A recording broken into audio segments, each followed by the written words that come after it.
Welcome back to the LLM Wiki. This is episode 3, and it is the one you have probably been waiting to ask about since episode 1.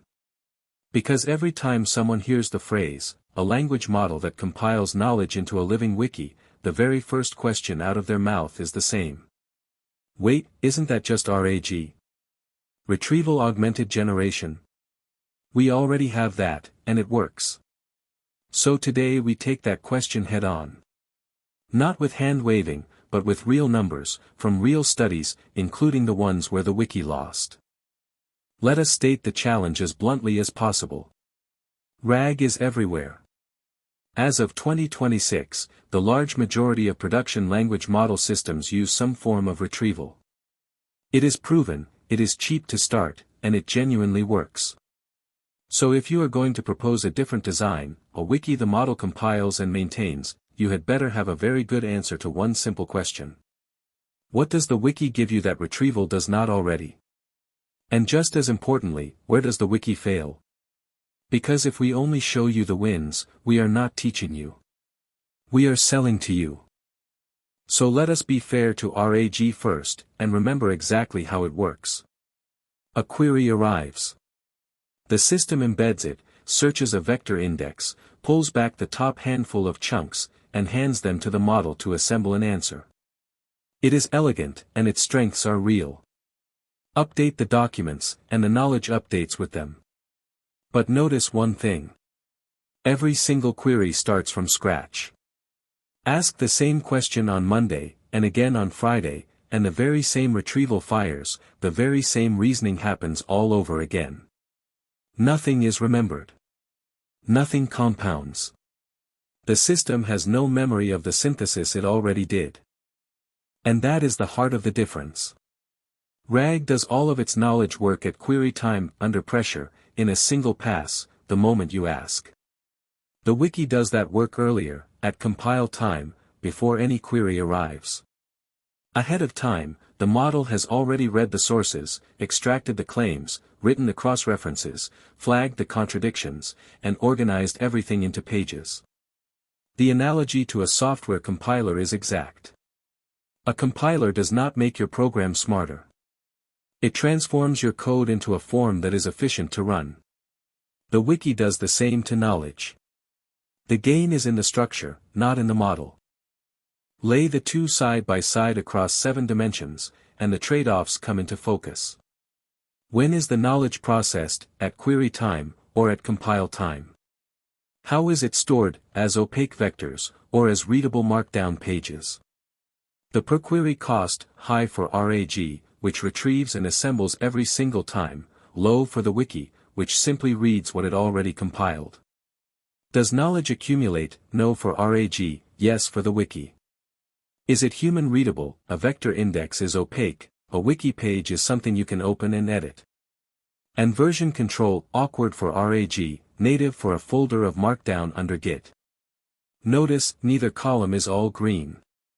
This is a trade, not a knockout. Now, a table of trade-offs is just an argument on paper. The real question is what happens when you actually run them against each other. So across several domains, we did exactly that. Built a wiki, built a RAG baseline over the same sources, and measured which one answered better. And I want to walk you through the results honestly, in both directions. First, the domain where the wiki won clearly. Then, and this matters just as much, the 2 domains where it did not. The clearest win came from cross-institutional policy retrieval. The task, 28 questions over 22 Chinese university grant management policy documents, where answering correctly means pulling rules from several institutions at once and reconciling them. We measured citation recall, did the system cite the right source passages? With no retrieval at all, recall was just 0.02. Plain BM25 retrieval lifted that to 0.09. And the wiki, which had already compiled the cross-references between policies at ingest time, reached 0.24. That is roughly 2.5 times the recall of standard retrieval, on exactly the kind of query that requires synthesis across documents. And the same study tells a second story, about hallucination, how often the system simply made things up. With no retrieval, the model hallucinated on 75% of these hard cross-document questions. Add BM25 retrieval, and that fell to 54%. Switch to the wiki, and it fell again, to 39%. A clean, monotonic drop. The more structure you give the model up front, the less it confabulates. Why? Because the wiki does not just hand the model fragments and hope. It has already resolved which sources agree, and which conflict, before the question is ever asked. Now the other direction, and this is where being honest earns its keep. We took the wiki to wastewater anomaly diagnosis. Diagnosing faults in a treatment plant from sensor readings and operating logs. We built 3 different versions of the wiki, and tested all 6 fault subtypes. And across every single one, no wiki variant beat the plain RAG baseline. None. The cause was identifiable, and it is important. This is an exception-dense domain, full of contraindications and edge conditions. And the compiler, in its drive to summarize, kept losing them. It fragmented rules, it atomized them, it overmerged them. The very compression that helps with policy synthesis quietly destroyed the exceptions that diagnosis depends on. The second loss came from an entirely different field, Liangzhu Neolithic archaeology, retrieving from excavation reports across 6 query types. Here we compared 3 approaches. The wiki, RAG, and simply reading the full text directly. On a 0 to 3 accuracy scale, full text reading scored 2.83. The wiki came second, at 2.63. And RAG trailed at 2.35. So the wiki beat RAG here, but neither beat just reading the documents. The lesson is sharp. When the corpus is small enough to read directly, the entire premise of compile time investment collapses. You paid to compile knowledge you could simply have read. Put the wins and the losses together, and a genuine pattern appears, one you can actually use. The wiki helps when queries demand cross-document synthesis, when the corpus is large and stable enough that the compile cost pays off across many later queries, and when you need contradiction-aware reasoning. The wiki does not help when the corpus is small enough to read whole, when queries are simple factual lookups, or when the domain is exception-dense in ways the compiler smooths away. Synthesis, scale, stability, that is wiki territory. Small, simple, or exception-laden, that is where you reach for something else. Which brings us to the real answer to the question we opened with. Is the wiki a replacement for RAG? No. And it was never supposed to be. The most defensible position, and the one the evidence keeps pointing to, is that they are complementary.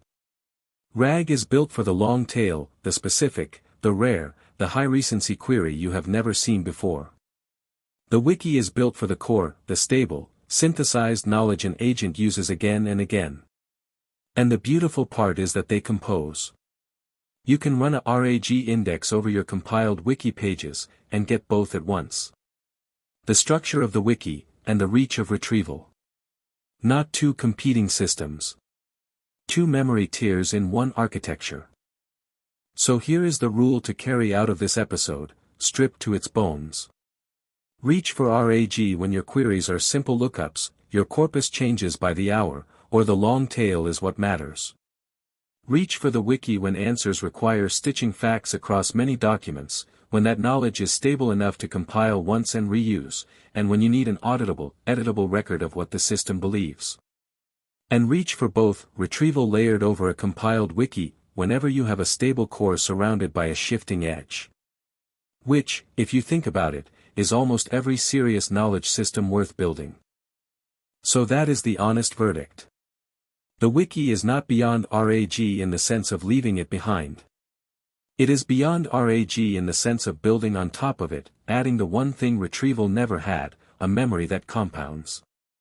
We have now spent 3 episodes on the first pillar of this series, retrieve.